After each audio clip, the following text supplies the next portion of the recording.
Hello, welcome to Geeking Out with Shad. Yes, believe it or not, my channel is back up. I'll talk about that in a second. Right now, I am on a mountain bike trip. I have another channel that's got a lot more subscribers, and I do a lot of biking content on there. So I'm on a mountain bike trip here in Fruita, Colorado. Yes, the hotel's a little messy because I'm on day 5 of this trip and I have the rest of the week to go. So pretty stoked about this. I'll posting videos on my other channel. Let's talk about geeking out with Shad a bit. I have no idea why my channel was taken down in the first place. I had to pretty much fight and keep messaging YouTube, and the way that I messaged them, believe it or not, I couldn't get any traction. I started posting on Twitter asking why my channel would just be taken down with no explanation. They told me I violated their terms of service, but I'm like, well, what did I violate? Like, and why would you take my whole channel down if maybe one video or a couple videos violated your terms or whatever? And I can't even figure out which video it would be. Even some of my more divisive videos about peak oil and stuff like that, I see that stuff all over YouTube. So I'm surprised that they would take my channel down, right? So my guess is there's some people out there, maybe in the oil industry, but I don't think I'm important enough or big enough to catch their attention, right? But there's people out there that don't like this transition to EVs or the energy transition, things like that. I definitely see comments about that. I definitely, every time I see an ad like on Facebook that's an EV, there's all these haters that just come out and trash on EVs and stuff like that. So there's definitely people out there that do not like, you know, me probably talking positively about EVs and putting information out there, helping people decide. I'm being brutally honest, and I'm going to talk about my bolt here in a minute, but I don't quite understand why my channel was taken down. And when they re-reviewed it, after I kind of kept nagging them on Twitter, and I guess Twitter must be public enough for them to actually be like, oh, we better really actually look into this. I don't know. I think Twitter's kind of gone in some pretty weird directions nowadays. Um, but I got an email from YouTube yesterday telling me that they reviewed my channel and found nothing wrong, no violation.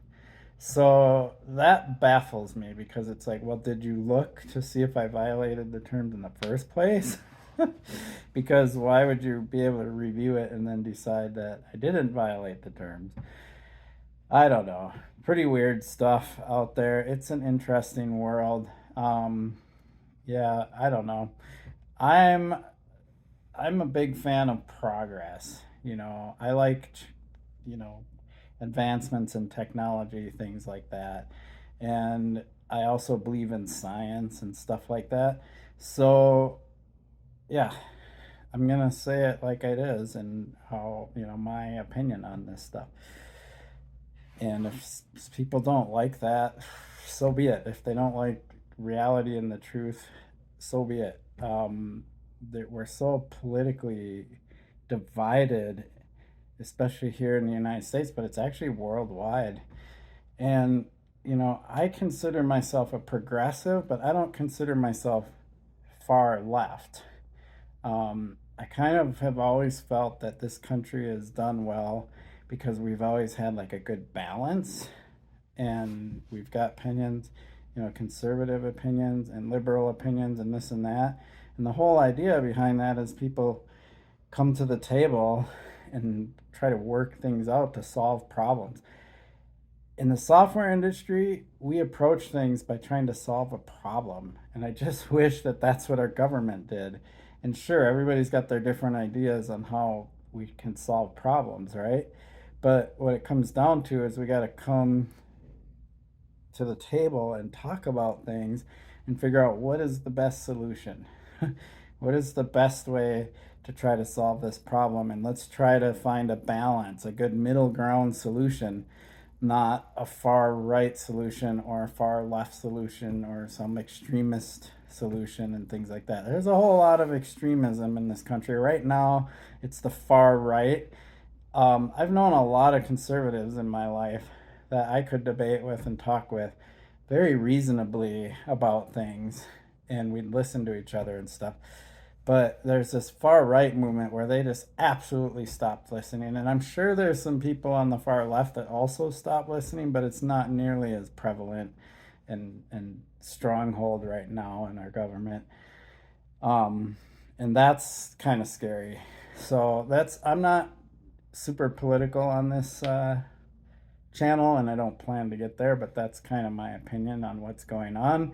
And probably one of the reasons why, some people probably reported my channel or something is because they didn't like what they were seeing and hearing or something. That's my guess. That's the only thing I can come up with, because that is the society we live in today. But anyway, coming back to my channel and just giving you an update on my Bolt, because I obviously haven't been able to do that. Everything's great with that car, and now that the warmer temps have started coming throughout spring, I'm getting way more range out of the car, which is amazing. I'm getting close to 300 miles of range per charge, which is over what the EPA estimate is, I think 247. There is one issue with my car, and I've brought it up already, and it has nothing to do with the EV aspect of the car, is my camera started getting glitchy again. And I've been working with Chevrolet to try to get this resolved. And they've tried a couple of things, but it's still glitchy. So something's wrong, whether it's the wiring or the modules or something. I did quite a bit of research, and this problem does happen in non-EV vehicles. And I think it's cars in general are getting super high tech now. And I don't think the manufacturers are prepared to be able to handle these higher tech things. This camera in my Bolt EUV is got so many different views and angles. It's got cameras in the mirrors, camera in the front, camera in the rear. I don't know where else there's cameras in it, but it can do this top down view. It can view the back, the front, the sides from the mirrors, all these things, right? It's a pretty complex system, and it only takes one piece of that entire system to be wonky, and then it makes the whole system fail. So hopefully they can resolve it. Been working with them on it. It's intermittent, so the camera works most of the time, but every once in a while it just flickers and goes out. And unfortunately, a lot of times it's when I need it, right? Because why would the camera be on if I didn't need it? Because I'm backing into a spot or something like that. That's the only issue. Everything else with the car has been great. It drives great. I love it. It charges perfectly. It's a great car. So I'm hoping they can fix this camera issue, because it's kind of annoying, but it's such a fun and great car to own. Be nice to have it 100% functioning. So there you have it. I will now kind of get this channel going again. I've been really focusing on my Shad Life channel and thought this channel was long gone and I would never be back to it, and I didn't want to start over again. But yeah, I will start doing videos again here soon. It's gonna be a while. I got this trip and I don't have my car with me on this trip, and I just don't have any content for this channel. I did get a new drone, so I will probably do a video on that soon. DJI Avata with the little motion control. That thing is pretty awesome, I have to say. Anyway, I'll do a video on that here soon. I appreciate your support for my channel. Please like and subscribe.